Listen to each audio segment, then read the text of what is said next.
Kanina pa kayo? Ano oras kayo nandyan? Isang oras na? Yun lang. Ay, saglit lang sir at kanina pa daw si ma'am eh. Ilagay nyo dito ma'am saan banda. I-type nyo. I-type nyo kung saan banda.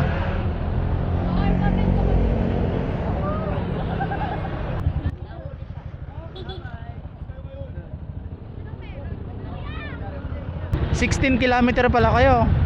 Ang layo, Las Piñas. Ride tayo kuya, tagay tayo, free lang pala eh. Yan ba yan? Yan? Layo ah. Sige. Sige ma'am, okay lang ma'am. Isang oras na kayo nandyan? Sige po.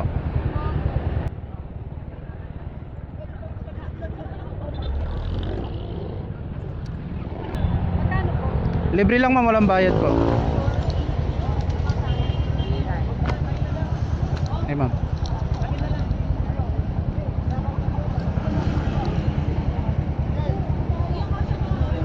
Hindi kasya eh.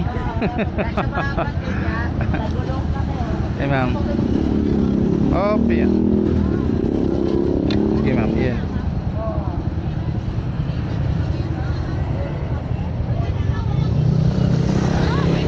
Sige ma'am. Taas. Ay wait lang ma'am, sige po.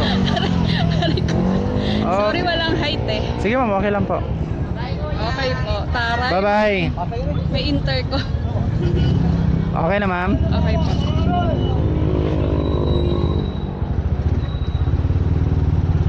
Ito po talaga content nyo? Yes ma'am.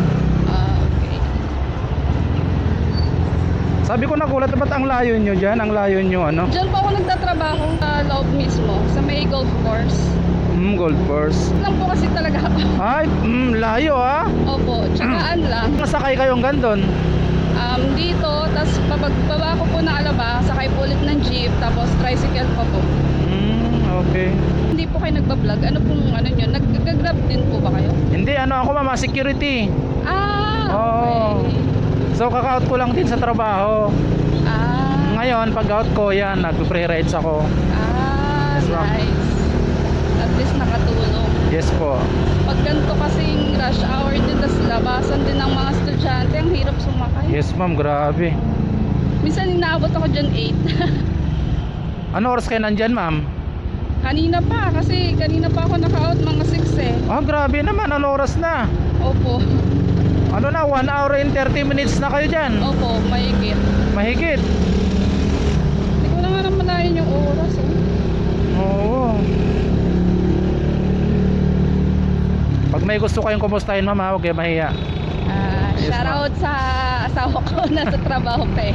Sa trabaho po ma'am. Minsan kapag ka, may pag maaga rin siya naka-out, yun, minsan nasusundo pa ako, pero madalas hindi na rin. Kanina ko pa kayo gusto lapitan kasi nagdadalawang isip ako kanina. Kaso gusto ko nang umuwi talaga eh. Parang gusto ko nang magmakawa doon sa asawa ko na mag-cut off ka na dyan, tutuyo na ako dito. Kaso hindi rin siya maka-out eh. Ay doon ma'am. Alabang din po siya nagtatrabaho, so babiyahe rin siya papunta pa dito. Oo. Ang layo sir na. Napasubo ka tuloy. Okay lang yan ma'am, basta pag nakachamba kayo ng ganito, free rides yan, sulit-sulitin nyo na. Lagi may bayad dito eh. Bakit? Bakit Ewan. ma'am? Tinalo pa namin yung Ayala Charis. Lahat yan may bayad. Kahit drop lang? Opo. Kala mo ba ng ID? Hindi na. Oh? Sobra. Thanks. Taga barangay yata yun ma'am eh. May bayad yan mga ano dito. Kaya kawawa yan yung mga rider na maghahatid ng mga pagkain, mga foodpanda. Kada papasok yan dito 10 piso ng 10 piso. Grabe. Saan tayo ma'am? Diretso lang. Diretso lang. Ay, thank you Lord. Thank you din po, sir. Welcome ma'am. Yeah. Nandun pa sana kayo nakikipagsiksikan ma'am. Kaya kahit dito na lang po ako sa may pure. Ayan, dito po. Ah, dito ma'am. Opo. Okay. Ay, thank you Lord. Okay. Sige ma'am. Teka lang, wala akong height kuya. Charis. Aray ko. Sige ma'am, Opia. Teka lang. Ayan, nakapalo na po. Thank you ma'am, thank you, thank you. Sige ma'am. Po paglabas. Ah, yes, ma'am. Wala na po kayong babayaran. Wala na ma'am. Sige po. Sige ma'am.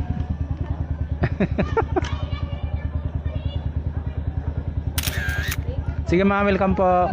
Sige ma'am. So let's go mga katropa. Ah, ito pala yung pure gold.